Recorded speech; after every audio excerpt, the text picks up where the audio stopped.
Okay, good morning. This is Isaac David Brinkman, and when I'm having church, remember my name is Pastor Isaac David Brinkman, and the church is the Christian Hearts Fellowship Church. It is an online ministry of, anywhere you can get this message, then this is for your neck of the woods.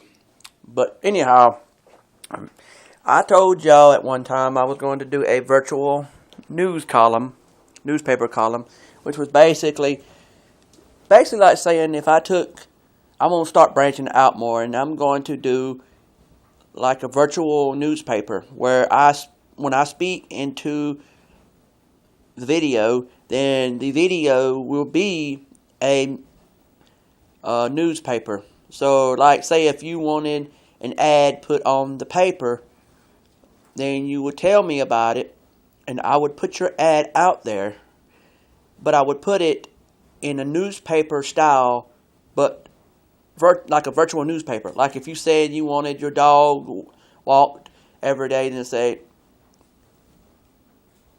then I'd say wanted person needed for pet walking.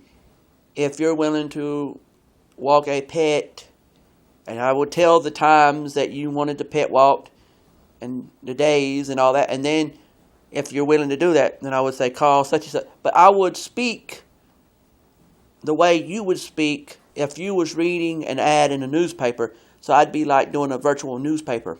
So with that being said, I'm going to give you one. Like, to start out with, my little column I was doing, I'll do it like this. Well, today is, I think, the 18th of September 2014. It is 9-something, almost 10 o'clock a.m. And it's foggy outside, and basically you have to be careful with fog and all.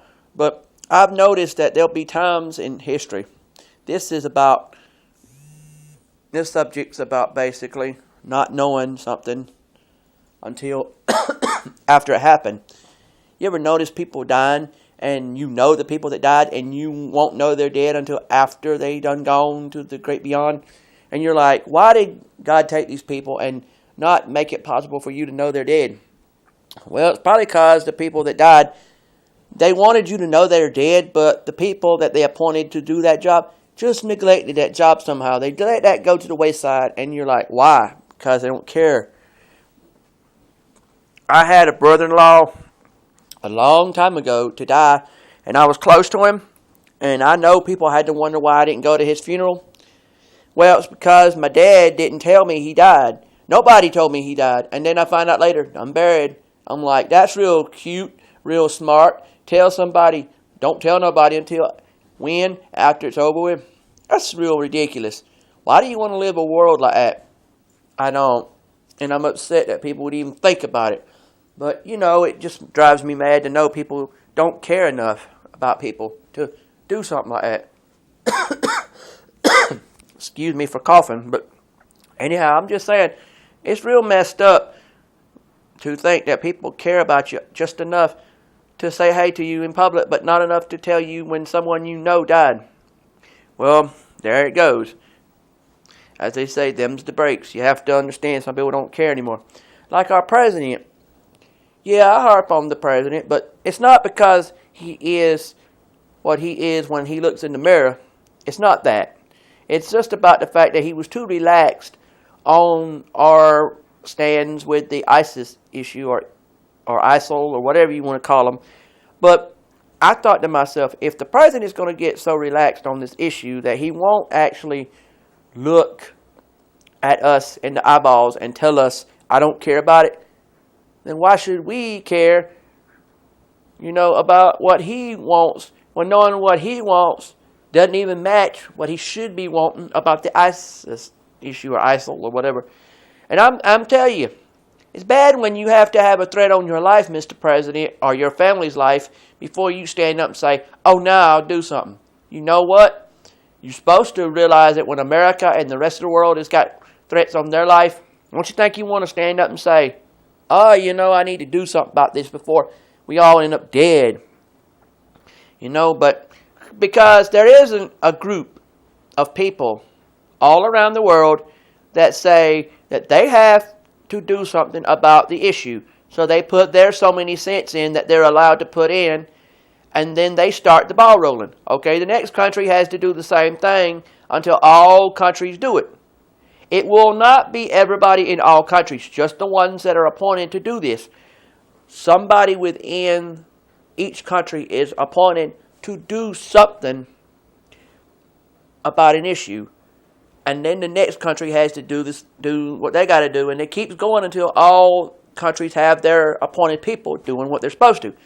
Okay, that's how it's supposed to be. Like, say if France was allowed to do something about the ISIS issue, and then they do whatever they're allowed to do about it, and then the next country comes up and they got to do their thing until it happens like that. Now, France, not everybody in France will have to do it, just the ones appointed to do it.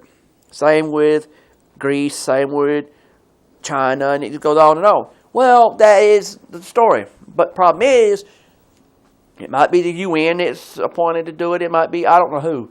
But anyway, the point is, why does it seem like that each country is wanting to do their part, but America is like stopped? They just stopped, like, we can't do nothing. I know why we can't, because of our president. And also, why is it that when we have troubles going on, when the president or your government decides not to want to do anything, they have somebody to come in, or somebody decides they want to come in anyway and talk about it, let's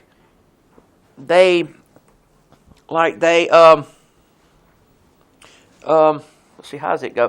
Like, for instance, why did Cheney decide to speak out on this situation when he wasn't even in the White House no more, or nothing to do with it?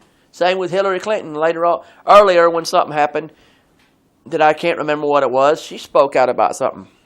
I don't know. Okay, I've said that. Now I won't add. If you or anyone you know has ever, or still do, or does at the present time, let's say it this way.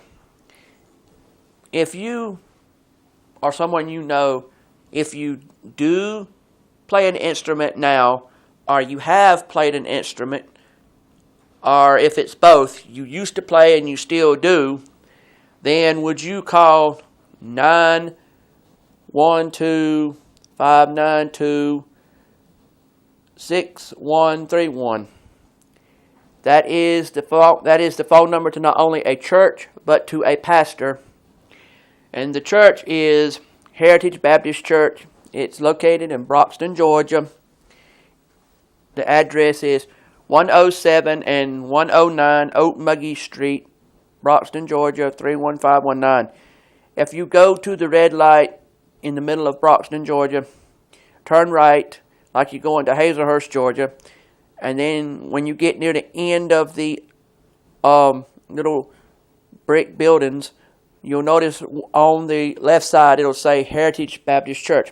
Well, if you are willing to every Wednesday and every Sunday take time out to play either a guitar, a banjo, a mandolin, a piano, or any instrument, because the churches basically it used to have a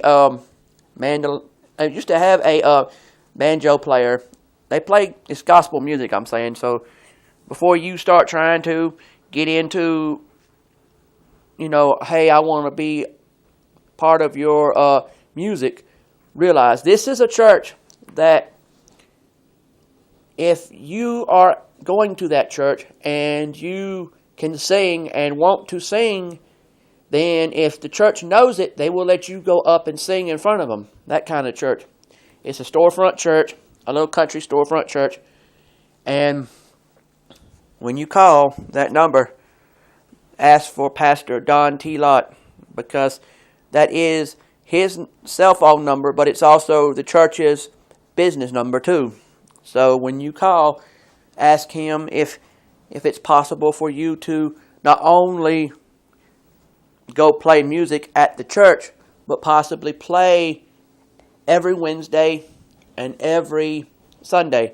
Now, do remember, I also want to mention that the church schedule is 10 a.m. on Sundays is Sunday school. On Sundays, 11 a.m. is church. After church, they have lunch. And then you go home. Then you come back maybe 5 or 6 p.m. because 6:30 p.m. is dinner. But now on Wednesday nights, church dinner is 6:30 p.m. and then church is afterwards.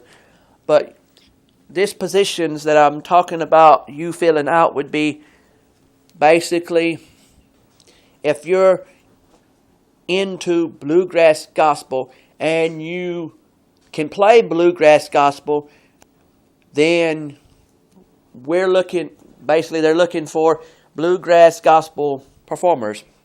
People that are not just performers, but people that would be willing to be a part of a church band. Basically, when I say church band, I mean a band that plays in the church.